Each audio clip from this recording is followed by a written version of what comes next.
My name is Victor Furman. Some call me the Voice. I've always been fascinated with human nature, spirituality, science, and the crossroads at which they meet. Join me now and we will explore these topics and so much more with fascinating guests, authors, and experts who will guide us to Destination Unlimited. In 2024, how may we shift limiting beliefs, create a strong supportive network, and create a framework of inner well-being to flourish? My guest this week on Destination Unlimited, Reverend James Parker, says we can achieve this both financially and spiritually with wealth mindset. Reverend Parker is the senior minister and CEO of Unity in Chicago, Illinois. He has an extensive entrepreneurial and leadership background across multiple industries, including telecommunications, construction, real estate, and business consulting and development, as well as restaurant and hospitality. A respected leader and inspirational change maker, Reverend Parker elegantly interweaves profound spiritual insights with practical financial wisdom. His website is thewealthsparkbook.com, and he joins me this week to share his path and just published inspirational book, The Wealth Spark: Igniting Your Path to Abundance and Success. Please join me in welcoming to Destination Unlimited Reverend James Parker. Welcome, Reverend Parker. Hey, thank you for having me on your show. Thank you for joining us and sharing the beginning of 2024 with this really important message that is in your brand new book, The Wealth Spark: Igniting Your Path to Abundance and Success. So, Reverend Parker, please share with our listeners your path and how it led to your calling and what you bring to our world. Well, I have a very diverse background in leadership and entrepreneurship, and that has helped me a great deal in having a unique perspective, kind of blending spiritual insights with financial acumen. So I have a super business background, starting with my dad, just kind of taking me through the steps. And then I found my spiritual calling almost 2 decades ago, and it led me to this place. And I found myself really wanting to dive into writing this book. It's been on my heart for many years. And finally, I had a chance to sit down and really put my thoughts on paper. What led to your calling and to becoming ordained? Yeah, that's a great question. So, it goes way back. When I was just a child, I think 5 or 6 years old, my parents took us to church every day, it seemed, and that's what they did in the 60s and early 70s. And so, while there in Sunday school, we were given an assignment, and then we'd go into the larger church audience, and the pastor would ask us, "What did you learn today?" And I don't exactly know what I said, but I said something as a 5 or 6 year old again. And from that moment on, my mom had started telling me, "You're going to be a preacher." And I resisted it with everything in me. But somewhere around, my early 20s or so, I picked up the book, The Game of Life and How to Play It. And it shifted my mindset 180 degrees. And from there, I just, dove into learning. I just wanted to learn more and grow more and find more and discover more. And so doing that, I began attending services and going on missions and different things. And I ended up in a ministry that was being led by Marianne Williamson. And there was probably 2,000 people in the service, but she was a dynamic speaker, and I mean, still is. And I don't know, I was just drawn in. And one day I went to meet with her in her office, and I said to her, I think I want to do this. And she kind of led me on the path, kind of took me under her wing and gave me, some advice and helped me through the process. And it was pretty hard, to think in the beginning, what seminaries like. It's kind of a purging process, but boy, it really turned out to be my calling, the exact thing that my purpose, the thing that I should be doing. Absolutely. I share that with you. In the mid to late 90s, I had a calling that led me to attending the New Seminary of New York, which was one of the first interfaith seminaries in the United States. I actually had the pleasure of meeting Marianne Williamson back then, and Wow. she's also been on this show. So thank you for mentioning her and sharing this experience with me. I think it's so important for people to understand that I had a business background, and then I had a calling, a spiritual calling. And there's Yes, nothing wrong with the two. They're not mutually exclusive. They're that's actually right. mutually inclusive. So Yes. thank you for sharing that. Oh, wonderful. Please tell us about the foundation and work of unity. Of unity. Well, that's another good question. So unity is it has been around for I guess the last 120 years or so. It was founded by Charles and Myrtle Fillmore and kind of it comes out of the New Thought movement, which was really an expression of Emerson, Thoreau, different figures like that. And so unity operates under the premise that there's only one presence and one power, that the divine spark of Jesus or anyone, Buddha, whoever you may call your higher power, is within each one of us, that the thoughts that we think create our reality, that prayer and meditation are the linchpin or the backbone to who we are as individuals, and that we have to put feet to our faith. We have to walk the walk. So as far as unity goes in expressing those particular principles, it allows people to come into their own being, their own idea of their best self, and to live their best life. Absolutely. Congratulations on your brand new book, The Wealth Spark, Igniting Your Path to Abundance and Success. It's just come out this week, so congratulations. Thank you so much for that, Victor. I really appreciate it. What inspired this life-changing book? The inspiration from this book came from I just saw a need uh, to redefine the idea of prosperity and success. The whole idea of wealth has the wrong, it's taken on the wrong ideas.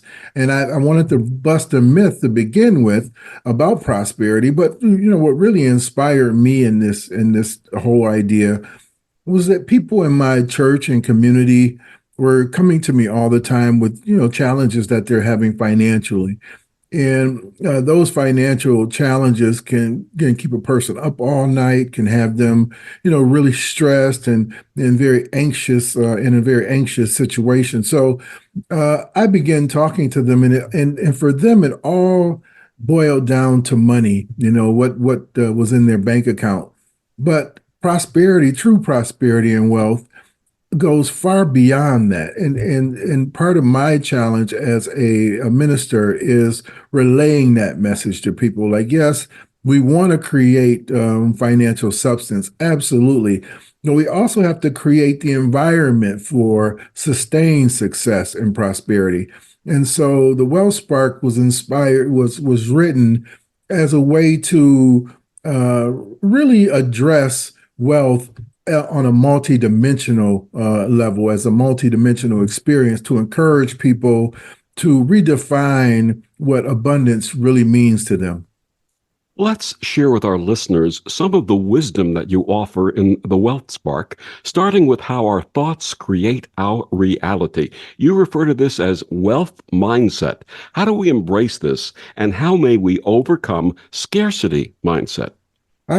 So the idea behind a wealth mindset has really been around for millennials, and the concept itself is a bridge between moving from a scarcity mindset, which is limiting beliefs, the negative self-talk that we tend to say to ourselves, the past things that we're holding on to a place of abundance or wealth mindset, if you will. And that's really about coming into a positive mindset, allowing yourself to be optimistic, to see your good, to come into the expression of your best self. And it's a really hard thing to do, especially since many of us have been wounded for most of our lives. I love the saying, although our parents may have been the first to love us, they were also the first to wound us. And I don't mean that in a bad way. What it's actually saying is that many of us in our situations have learned our parents' challenges. Our parents learned their parents' challenges, and so on and so forth. So a lot of these things we've been carrying around as if they're DNA, and we've been acting out from those different expressions. So it's really about moving or changing or shifting your mindset from limitation to possibility. Absolutely. I had the blessing of a wonderful mom. She passed away a few years ago. And my father had gotten ill when I was 8 years old and passed when I was 15. Mhm. And my mother had gone to work and was supporting us, and I was working also and contributing to the family. And one day my mother took me on the side and she said, I want you to always remember this. We've never lacked for anything that we truly needed. If we Yes. truly needed something, it was always there. And that's set in my heart and my mind, this concept of that everything is there for us if we embrace it. Yes, absolutely. And I've had quite the same experience with my parents and working it. And it was my dad who said to me, "You have everything you need inside of you." And I didn't understand that at first.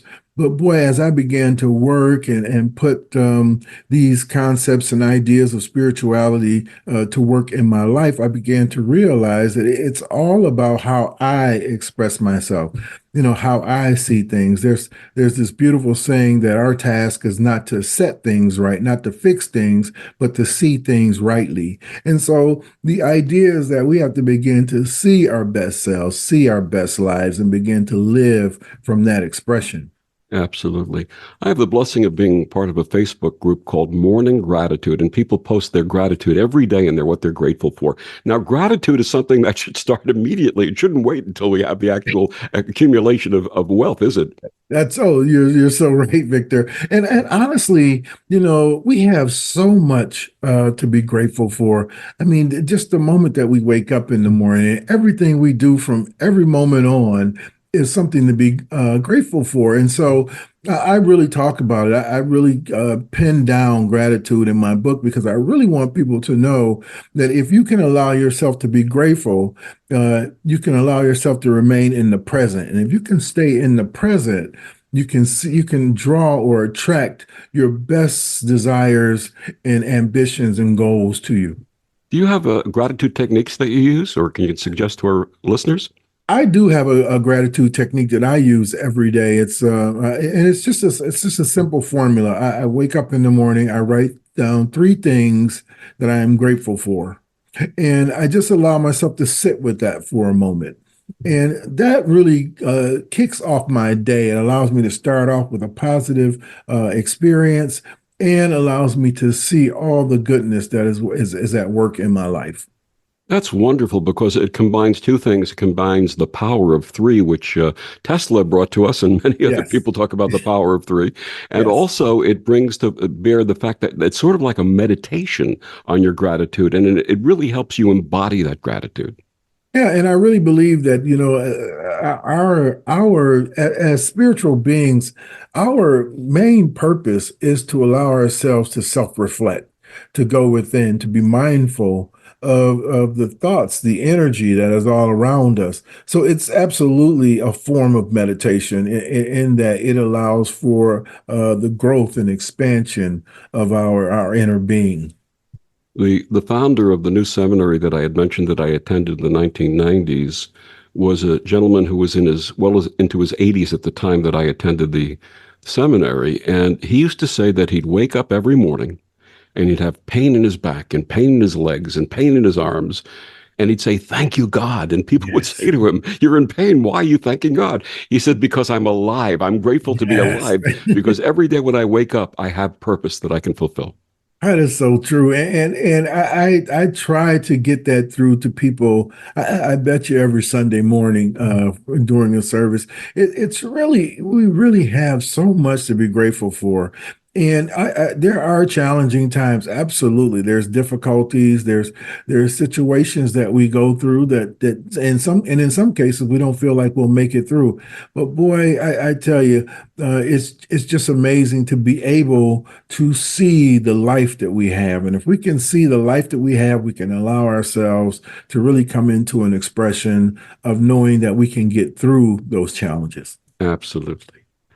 Visualization is a technique that seems to be new age, but is based upon timeless wisdom. What role does visualization play in igniting the wealth spark?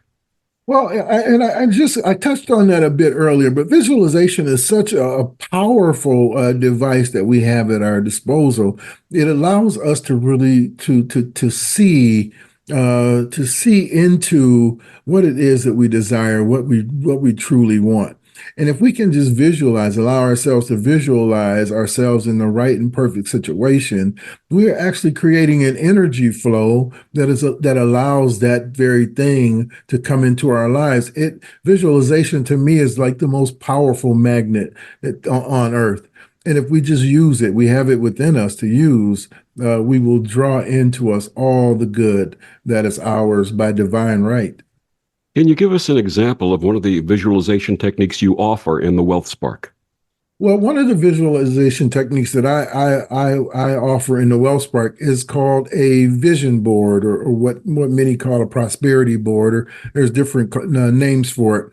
And what you do is you get a board, maybe a piece of paper, a large piece of paper or something, whatever you have, and you begin to cut and paste different things, what that you envision for your life, the home that you want, the job that you desire, anything that you seem to want to attract into your life. You place it on that vision board, and then you put the vision board in a place where you see it all the time. And by doing that, you're seeing your good in front of you. And by doing that, you allow yourself to see your good coming to you, and you begin to work in that regard. It's like a vision of a goal that you have, and so it's a very permanent piece of good that you have available to you. And for those who say they lack the power to visualize, are there other techniques they can use in the same aspect, in the same conjunction? In other words, can they feel that they're in that place? Can they hear that they're in that place? That type of thing. Oh, sure. No, I like to use as a part of my visualization a mode of meditation, but I also use like mirror work and different things like that. So I would suggest if someone is struggling with envisioning their good coming to them, I would say start with yourself first, which means to change your mindset or your idea about who you are. And so mirror work is a very important and a very powerful tool available to us. And that's simply just getting in the mirror and to begin to affirm your best self. I am an expression of God. I am alive. I am worthy of my good. I am deserving of all the universe has to offer. When you begin to change your mindset from what you see in the mirror, you begin to change yourself. And from changing yourself, you can begin to envision what you want to bring into your life. What should we do when we look into that mirror? What should we think? What should we say? I would say that we want to use I am statements, in the present tense. So they're called statements of affirmation. And so I would say you just start off with I am here. I am present. I am loved. I love myself. I am open and receptive to the power and the flow of God. I am ready to receive my good. I am open to new friends. I'm open to a relationship. I am open to the flow of all there is that is within me. Beautiful. There's also science behind positive affirmations, isn't there? There is. Yes, and it's been proven that, as we allow ourselves to come into a new understanding, see, it's really reversing the subconscious, the things that the negative ideas that are in the subconscious mind. So picture it as if it's a blackboard, and there's a bunch of stuff written on this blackboard. Let's say you had an episode in your past where there was a serious breakup and you felt betrayed. That's on your blackboard. And someone teased you when you're a kid. That's on your blackboard. Someone may have made you or influenced you to do something you didn't want to do. That's on that blackboard. You may have influenced someone or practiced some unforgiveness on someone else. That's on that blackboard. As you know, everything that the subconscious, everything that we see is pasted onto the subconscious. There's some great things there, but there's also a bunch of negativity. So the idea is to change our subconscious mind. So as you affirm your new truth, or as you affirm something positive, you begin to erase the negative things off your subconscious mind, those things that seem to come up out of nowhere and cause you grief or difficulty. So there's major science behind it, and it's absolutely something that we all should do. It's really about letting go of those things in the past that no longer serve us or have purpose in our lives. Yes. Yes, and that's probably, release is something that is very challenging for us, especially as we get older. And that's because we're change is really hard for us. So as we begin to let go, we allow God or our higher power to enter and do the work for us. And boy, if we allow spirit to do the work for us, we just can't go wrong. Absolutely. My guest is Reverend James Parker. His brand new book, The Wealth Spark, Igniting Your Path to Abundance and Success. Please share with our listeners where they can get your book and find out more about you and your wonderful work. You can find my book at thewealthbook.com. And if you go there, there's a bunch of things that there's a group, community there, and it's really beautiful because we have free affirmations for you, a free chapter to the book. There's also services that you can take in. So go to thewealthsparkbook.com and find what works best for you. And we'll be back with more of Reverend James Parker after these words on the Om Times Radio Network. The best of the holistic, spiritual, and conscious world. Om Times Radio. IOM FM. Om Times Magazine is one of the leading online content providers of positivity, wellness, and personal empowerment. A philanthropic organization, their net proceeds are funneled to support worldwide charity initiatives via Humanity Healing International. Through their commitment to creating community and providing conscious content, they aspire to uplift humanity on a global scale. Om Times, co-creating a more conscious lifestyle. Hello, I'm Sandy Sedgbeer, host of Om Times Magazine's flagship radio show, What is Going Om.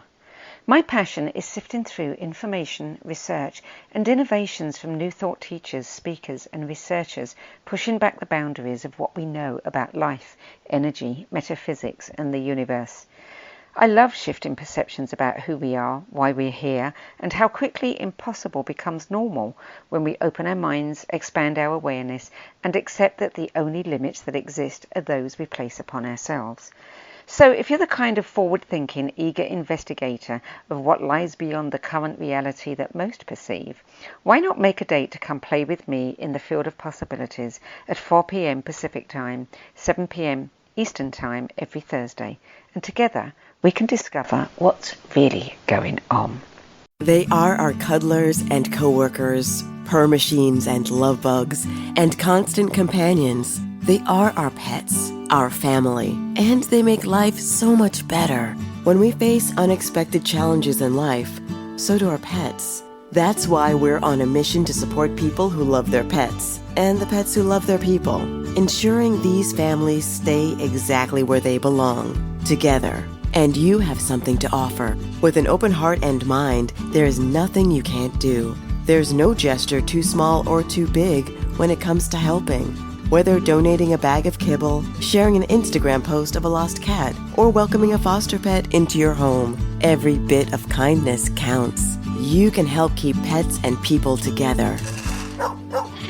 Visit petsandpeopletogether.org to learn how to be a helper in your community. This has been a public service announcement brought to you by Maddie's Fund, the Humane Society of the United States, and the Ad Council. Vox Novus, the new voice. Vox Novus, the new dimension. Vox Novus, thought and movement leaders who will share from their experience and offer tools to help us navigate our rapidly changing world. My name is Victor Furman. Join me every Thursday at 8 p.m. Eastern on Om Times Radio for Vox Novus, the new voice. If you're worried your friend may be struggling, remember, you don't have to be there to be there. You can say, how are you, or get a fake tattoo. You can ask with an app if it works for you. You could chat on the game, kick off your flip-flops. You can ask on your couch while you binge watch. Whatever gets you talking. Reach out to a friend about their mental health. Learn how you can help at seizetheawkward.org. Brought to you by the Ad Council, American Foundation for Suicide Prevention, and the JED Foundation.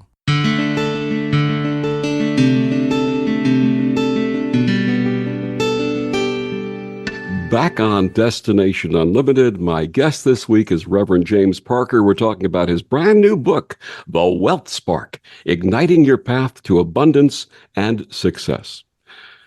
Reverend Parker, as we discussed earlier, meditation is an important part of this practice, and spiritual communities share the importance of mindfulness as being in the present moment, often through a practice of meditation. Is mindfulness also part of the Wealth Spark practice?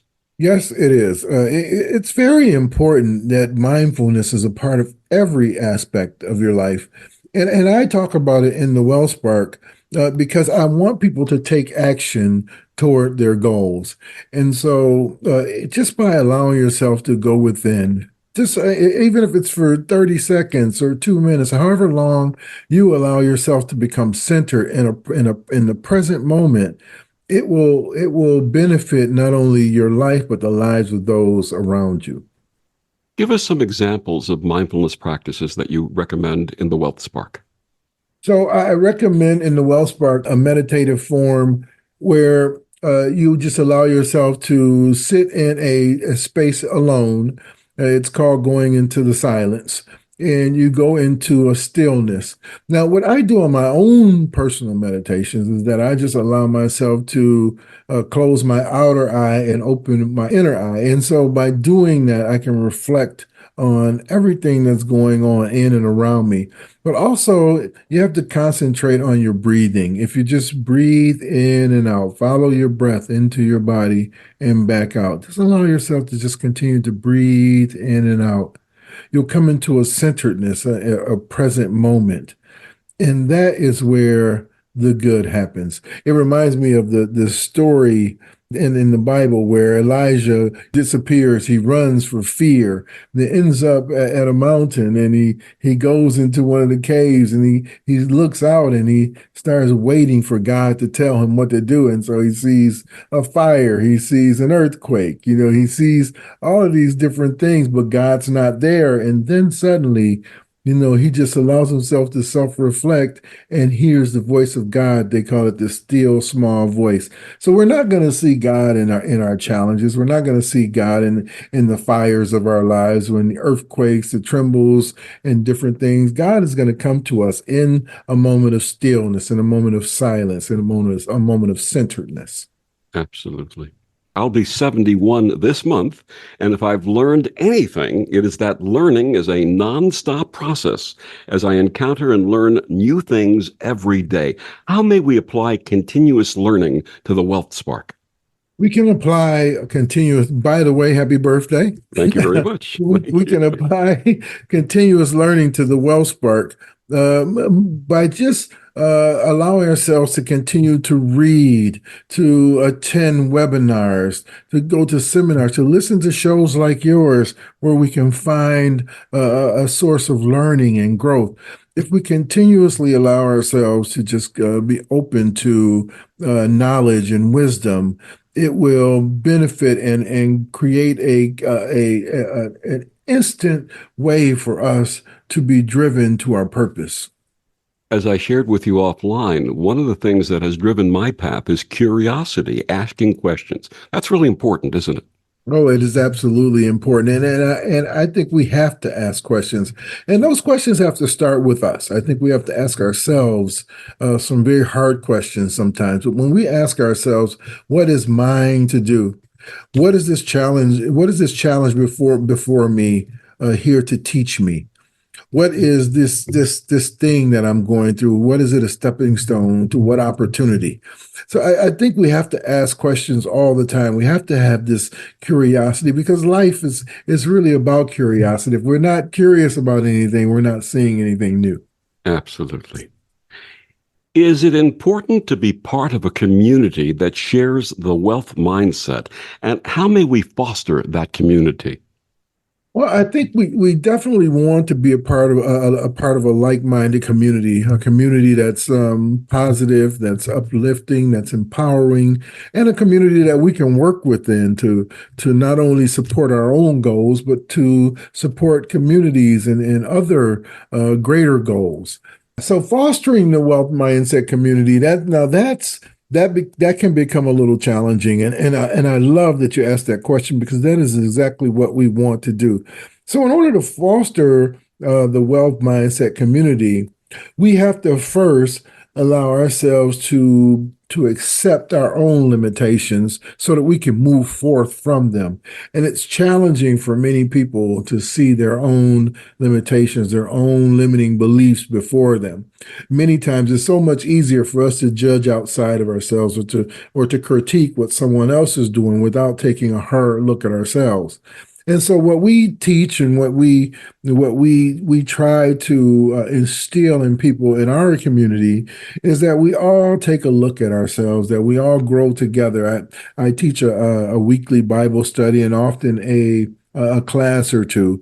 And it's really centered around community around us, discussing and getting into debates and allowing ourselves to just bond on that level. And we begin to see ourselves in this flow. And so that's a well-set community to be in the flow of our good. You know, it's interesting. In my late 30s, I started attending a series of Friday night gatherings, New Age type gatherings here in New York. Mm-hmm. And at one of those gatherings, the gentleman who was speaking that night, I didn't resonate with what he was sharing. And the woman who would host us, this wonderful woman who was well into her 80s at the time, noticed that I was uncomfortable. And as the evening was coming to an end and people were leaving, she asked if I would wait for a few moments. And I said, absolutely. And she took me on the side after everyone had left and took my hands and looked into my eyes. And she said, Victor, I see that you're not resonating with what that gentleman was sharing tonight. Let me share something with you.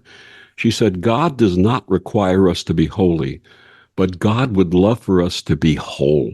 And when she said that, it changed my life. That's really what this is about, isn't it? Becoming whole within yourself. Yes. Yeah, the work that we do is, yeah, of course, it will benefit all the things outside of us. But honestly, we really want to come into a mode of wholeness and well-being within ourselves. Because in order to have any kind of peace of mind, we have to be able to find a place of centeredness, of wholeness. And so I am absolutely on board with what she said to you. Those were some amazing words. In fact, what's her name? Has she written anything? I want to read it. She has not. She subsequently passed. She was in her 80s Oh, when I was in my 30s. So, okay. but I've been blessed with these wonderful spiritual teachers who've just come into my life, imparted things to me, and then moved on or passed or Yeah. what have you, and have allowed me the opportunity to share their wisdom so that others can embrace it also. Yeah, I'm hoping that even our discussion here today, Victor, will have that kind of impact. You know, the old saying, when the student is ready, the teacher appears. And Absolutely. so I hope that our discussion, not only have you appeared in my life and I'm learning from you, and you know, your wisdom is being imparted on me, but I hope that we're doing the same for your wonderful audience. And for each other. Thank you so Yes. much. Absolutely. In your book, you share 9 habits of successful people. Please share one or two of these with us. Oh, 9 habits of successful people. So, you know, the idea of habits was born out of just me kind of reflecting on some of the things that I had been doing. Someone had asked me, what are you what are your what are the things that you're constantly doing? And so really it's about coming into an understanding of your own presence, what you're actually doing. So in talking and speaking to the 9 habits, I talk about, setting goals. I talk about gratitude a lot because it is important that we come into a mindset of what it is that we truly want from whatever experience that we're in. And honestly, everything we do is a goal. We just don't know it. When we wake up in the morning and we're telling ourselves to go brush our teeth, we just set a goal. And so I want people to get into the mindset of becoming conscious of the goals that they're setting each day. But I also, it's important for us to practice gratitude in everything we do. The scripture says, "Be grateful in all things, not for all things." So we have to be grateful in everything that we do, and that attracts. That's that magnet again that just attracts all of our good our way. And you have the good habits, but what about the old bad habits? How do we Oh break boy. those? That's a big one. So I think, in order to break the bad habits, we first have to come into a consciousness of affirming our good. We have to begin to affirm our truth. I think I talked about the blackboard scenario earlier. So one thing that we have to begin doing is to affirm or to come into a new belief of who we are. But also, we have to set some standards for ourselves in the morning, like come into a morning routine that works for us. We have to look at our challenges and failures as stepping stones. We have to also allow ourselves to practice to practice coming into a better life. Looking at looking at our struggles as possibilities. Absolutely. One of my personal challenges until my early 50s had been running to care for others and neglecting caring for myself. This led to a life-changing health crisis, which also became a mind-changing lesson. What advice do you offer for developing self-care mentality? For self-care, I simply advise people to come into a work-life balance. Also, self-care is about setting boundaries. We have to allow ourselves to really begin uh, to know what is ours to do and what is someone else's, and not to allow someone to step into our realm, and for us not to step into theirs. But also, I think a big self-care piece is to begin to take care of our bodies better, to exercise a little, even if it just means taking a short walk, to begin eating right, pay attention to what we're putting into our bodies, pay attention to, the air that we're breathing, begin to see that what we do to our bodies, to our body tempo, is going to be a reflection of who we are on the outside. You mentioned healthy boundaries. And when I had my revelation about taking care of myself and also having boundaries for people who might abuse or misuse the gifts that I was offering, a poem came through me, and it's called The Healing Power of No. May I share that with you? Please. A time comes for choosing rather than losing the essence that makes us so. And in the bestowing, there's power in knowing the freedom that comes with no. When Yes. said with compassion, not angry in fashion, and letting the self-love flow, there's a sense of renewing and deep soul imbuing the awareness that comes with no. So, Yes. with gentle voice and the power of choice and the courage to make it so, I'm still here, my friends. There's no means in this end, just the healing that comes with no. I love that, Victor. Can you send me a copy, by the way? I would, Absolutely, I my would love to pleasure. post it and put it in a frame. Absolutely, It's my pleasure to beautiful. do so. Thank you. There's a wonderful old story about a man who finds himself afloat on a log in the middle of the sea after a boating accident. A ship comes by and offers to pull him aboard, and he declines, saying that he has faith in the Lord and the Lord Yes. will save him. Yes. Then a helicopter passes overhead and offers to throw him a rope ladder, and again he declines. Yes. After a series of these events with the saying the Lord will save him, he unfortunately passes away. He drowns. When he arrives in the presence of the Lord, he questions why his faith did not save him. The Lord responds, I don't know, my son. I sent you the boats and I sent you the helicopters.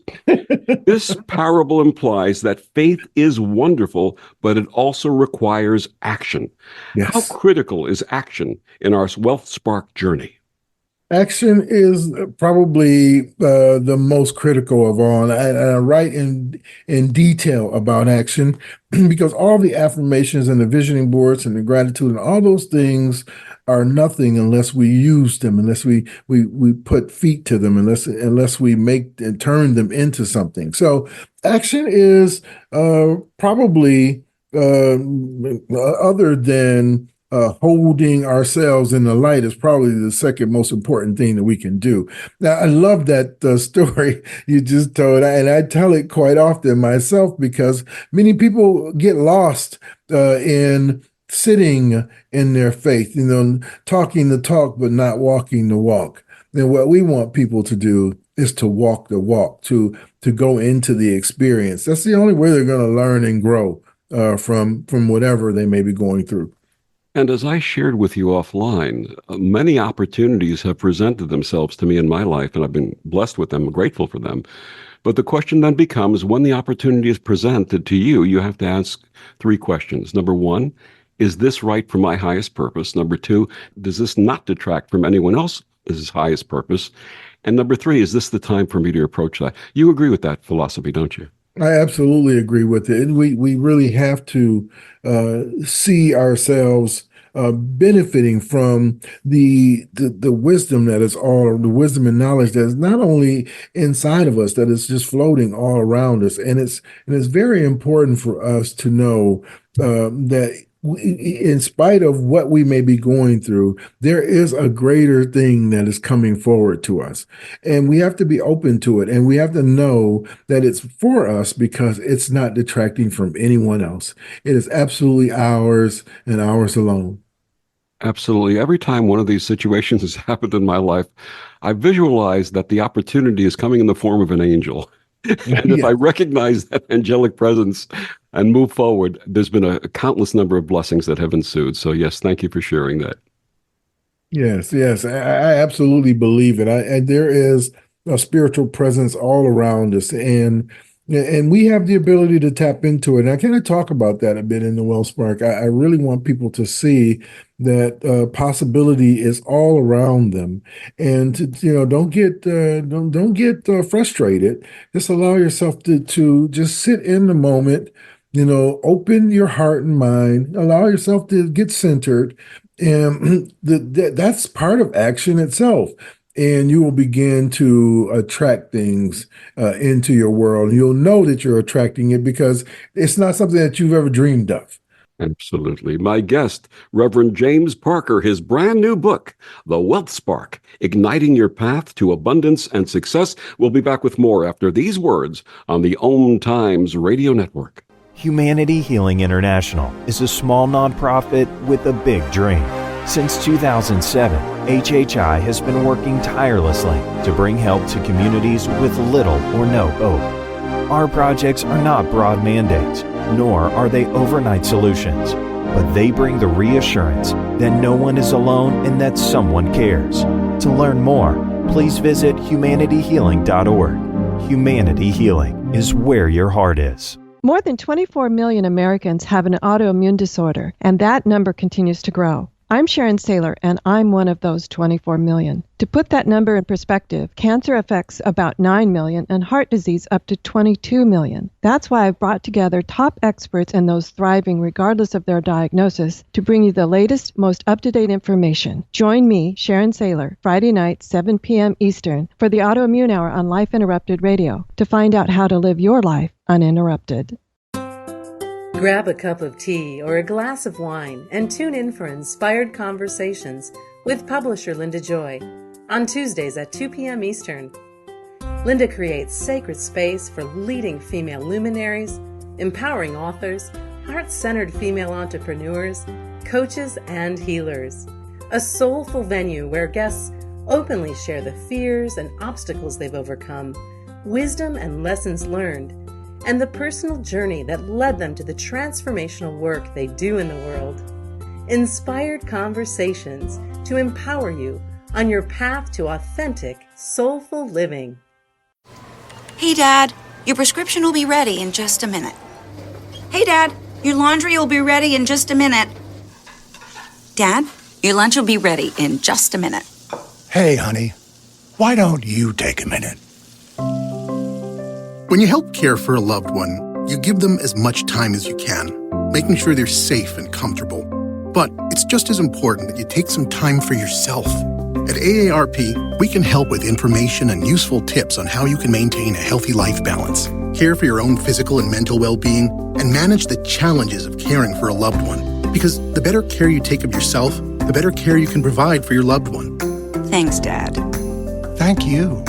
You're there for them. We're here for you. Find free care guides to support you and your loved one at aarp.org/caregiving. That's aarp.org/caregiving. A public service announcement brought to you by AARP and the Ad Council. If I could be you. And you could be me? For just 1 hour. If you could find a way to get inside each other's mind. Walk a mile in my shoes. Walk a mile in my shoes. Walk a mile in my shoes. We've all felt left out. And for some, that feeling lasts more than a moment. We can change that. Learn how at belongingbeginswithus.org.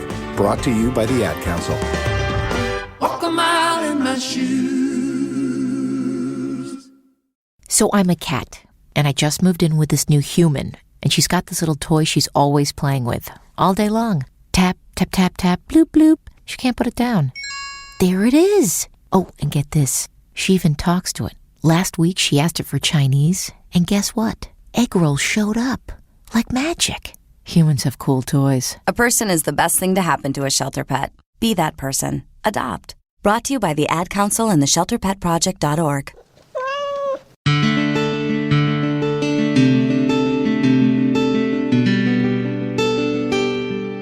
Back on Destination Unlimited, my guest this week is Reverend James Parker. His brand new book, just published, The Wealth Spark, Igniting Your Path to Abundance and Success. You talked earlier about getting up every morning and in your mindfulness practice, writing down 3 affirmations and referring to them and going over them again and again. How does journaling our success stories aid in this process? Well, journaling, I think is, and that's another great question. Journaling is just another form of mindfulness, another form of affirming your truth. So, many people operate from, within. They can speak to themselves on the inside, but some need to be able to write it down, to be able to see what they're putting into the world. And so journaling helps in doing that. It allows you to not only get things off and get things out from that you're thinking and feeling and put them down on paper, but it also gives you a form of something to reflect on. And as we reflect on things, it allows us to grow from it. And writing is an action. Yes, writing is an action. Absolutely. And that action affirms and reaffirms the actions that we're taking in our path. Yes. Yeah. And the benefit, the beauty of it is that we have all of these ways of taking action in our lives. Many of us just don't, we're not aware, we're not awake to it.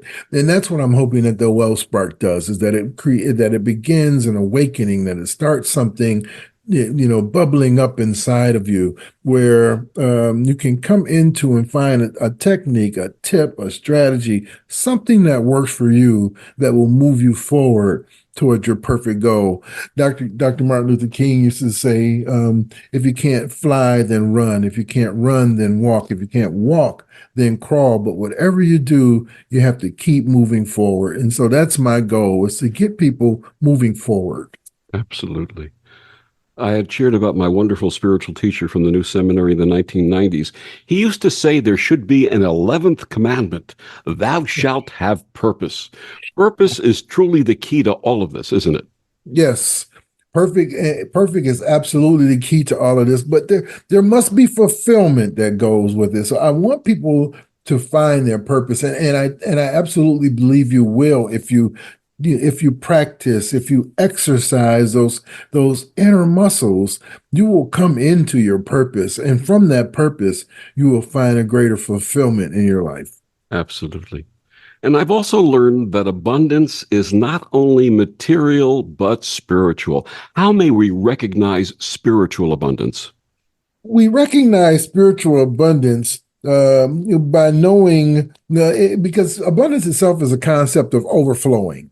When things are just, when our cup just runs over. And so it also happens in our lives when we're practicing principles, when we're seeking some greater understanding of spirit, or when we're looking to grow or expand our territories in any way. We can see that we're doing the work, that the work is culminating for us by the way it just simply overflows in our lives. It just runs over. It's just something that we just can't stop, and we love it. One of the other spiritual teachers I had in my life used to say something that I think was really profound. She used to say that in this world, you have to ask for what you want. Why is it so difficult for so many to ask? Yeah, I think it's so difficult for people to ask because they're not used to receiving, and I think that that's because they've been asking for something on the outside instead of asking from within. When we ask within, it's a game changer. It says, seek ye first the kingdom of God and his righteousness, and all things shall be added unto you. So if we just allow ourselves to seek the kingdom of whatever our higher power is on the inside, then we automatically attract our good to us, and then we begin to do that over and over again. It becomes a practice of ours because we're now seeking on the inside, we're asking on the inside. And so I think we have to begin asking within before looking for something outside of us. And this abundance, it mentioned not only material but spiritual, but also abundance in relationship, isn't it? Yes, it's abundance and not only in relationship, but in creating meaningful relationships, lasting relationships. The kind I feel resonating in just talking to you, Victor. I feel like we're going to have a relationship for a long time to come. Absolutely, absolutely. Yeah. Absolutely. What would you like readers to take away from The Wealth Spark: Igniting Your Path to Abundance and Success? I really want people to take away that this book is your blueprint to mastering a wealth mindset, creating positive life habits, taking decisive action, and ultimately crafting a life that is not just lived, but lived abundantly. I mean, a deeply satisfying and overflowing form of success. Yeah, this book is really about holistic wealth. And what that means is prosperity is not measured by what's in your bank balance, but by the richness of your daily experiences and by the personal growth you've achieved. So if you go over to the wealthspark.com, the wealthsparkbook.com, you'll find us there. And there's just so much we have to offer you. And we're looking forward to you visiting with us. And please tell our listeners what they can find on your website. So on our website, there's a community of people, like-minded people like yourself, who are looking to come into a greater form of happiness, success, financial achievement. And there you'll find the first chapter of my book. You'll find 50 free affirmations for you to use each day. We also send them out to you. There's a workshop that we have planned for February 1st. There's also a master class that's going on and many other things. So there's 4 or 5 blogs there right now of articles I've written. And there's just a host of things, ways that you can complement and learn and grow yourself. And you also offer personal coaching, right? I also offer personal coaching. Please come online if you feel the need or you have a need. Come to thewellsparkbook.com, sign up, and we'll meet personally and we'll talk about things.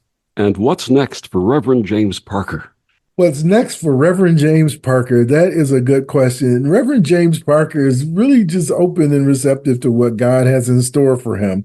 I am absolutely working toward benefiting the community in any way I can. We're creating now a foundation for those who are seeking a greater understanding of their own truth.